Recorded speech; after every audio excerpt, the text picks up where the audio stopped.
Good morning बच्चों। आज मैं आपको क्लास 8 विषय गणित अध्याय 13 प्रश्नावली 13.2 पार्ट 2 में मैंने आपको क्वेश्चन नंबर 2 तक आपको बताया था।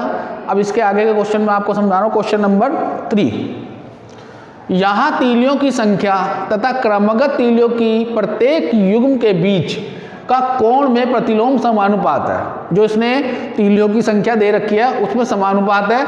जब तीलियों की संख्या 8 है, डायग्राम में देखेंगे, जब तीलियों की संख्या 8 है तब क्रमगत तीलियों के प्रत्येक युग्म के बीच का कोण 360 डिग्री बटे 8, यानी कि टोटल जो घूमती है, जो कोण पूरा बनाता है वो 360 डिग्री का बनाता है। तो इससे 360 से ही हम डिवाइड करेंगे। तो पहला कोण आपका 45 डिग्री का आ गया। और जब तीलियों की संख्या 10 है तो क्रमगत तीलियों की प्रत्येक युग्म के बीच का कोण 360 डिग्री है। तो 10 बराबर 36 डिग्री। ऐसे ही आपके क्रमगत तीलियों के प्रत्येक युग्म के बीच का कोण अगर 12 है तो उसी तरह करेंगे 360 बटे 10 बराबर 30 डिग्री का। ठीक है, इसी तरह से आपका डायग्राम है 8 और 10 और 12 में।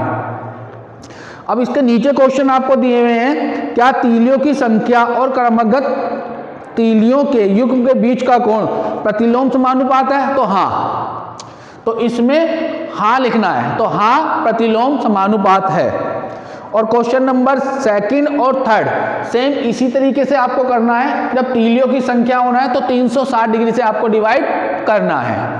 ठीक है, अगर 15 है तीलियों की संख्या तो 360 बटे 15 तो आपका 24 आ जाएगा।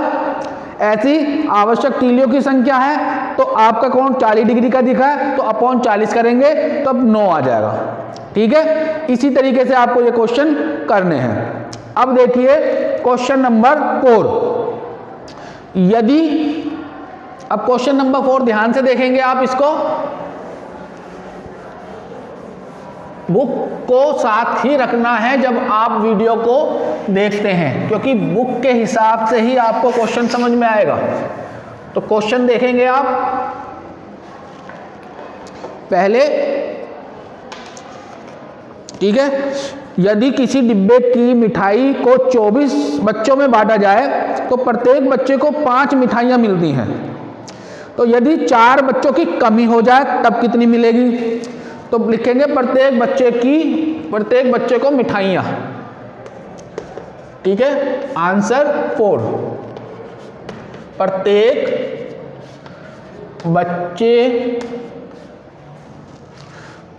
बच्चे को मिठाइयाँ बराबर कितना है? 5। तो इसलिए 24 बच्चों को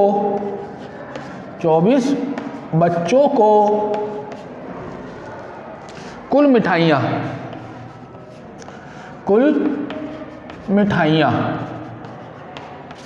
बराबर कितनी है?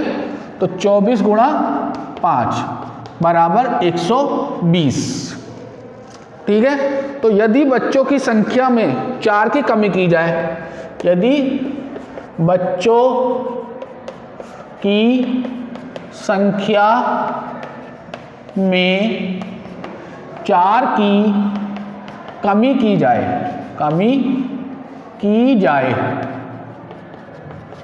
तो बच्चे कितने थे? 24। 4 की कमी की जाए तो कितने रह गए? 20। अब प्रत्येक बच्चे को मिठाइयाँ, तो अब प्रत्येक बच्चे को मिठाइयाँ, तो प्रत्येक बच्चे को मिठाइयाँ 120 टोटल थे और 20 वो थे। ठीक है, तो ये आपका आ गया 6 मिठाइयाँ। ठीक है, तो इस तरह से अगर 4 की कमी की जाए तो 6 मिठाइयाँ मिलेंगी। ठीक है। अब देखिए क्वेश्चन नंबर 5, इसी तरीके से क्वेश्चन नंबर 5 ध्यान से देखते जाएंगे। अगर ध्यान से देखेंगे तो सब क्वेश्चन आपको आसानी से समझ में आ जाएगा, ठीक है।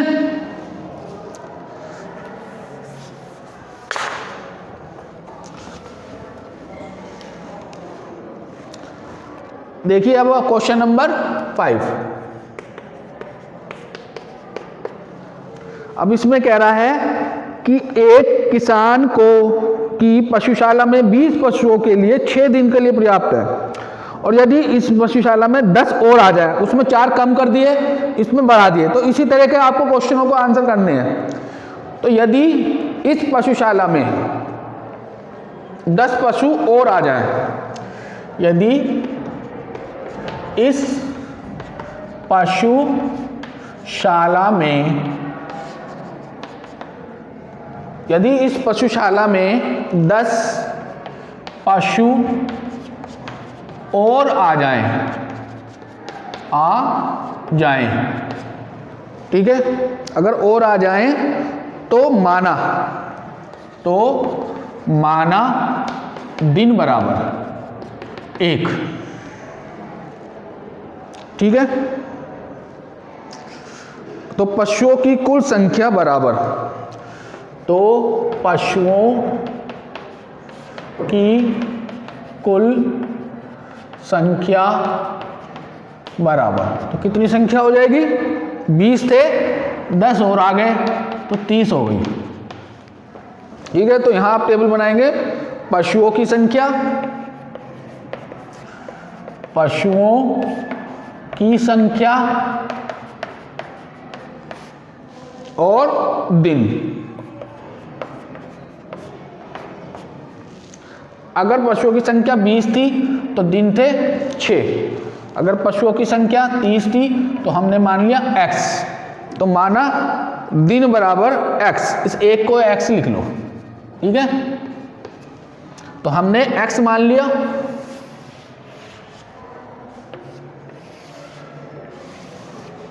ठीक है।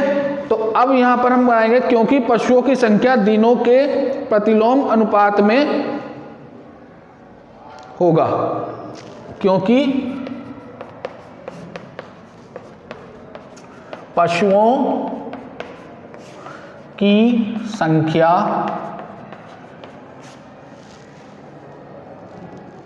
दिनों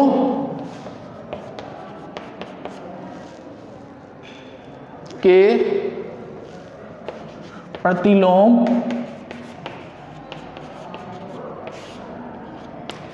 अनुपात में होगा।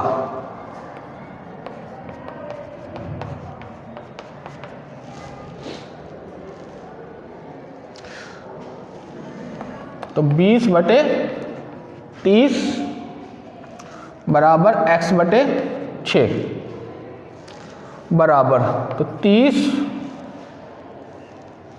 गुणा x बराबर 20 गुणा 6। तो इस तरह से हमने अनुपात बना दिया इसका। तो x बराबर 20 गुणा 6/30, तो 6 पंजे 30, 5 चौक 20, तो 4 दिन, ठीक है। तो अतः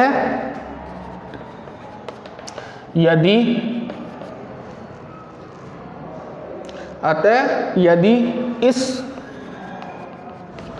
पशुशाला में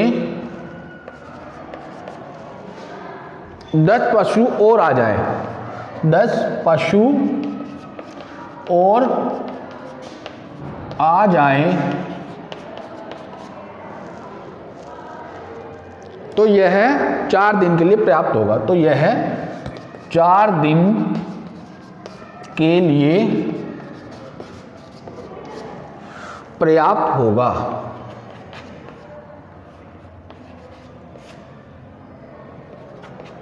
होगा। क्लियर है? तो यहां पर मैंने आपको 5 का क्वेश्चन करा दिए, बाकी सेम इसी तरीके से आपको करने हैं, ठीक है। तो आगे के क्वेश्चन आप ध्यान से करेंगे। Thank you.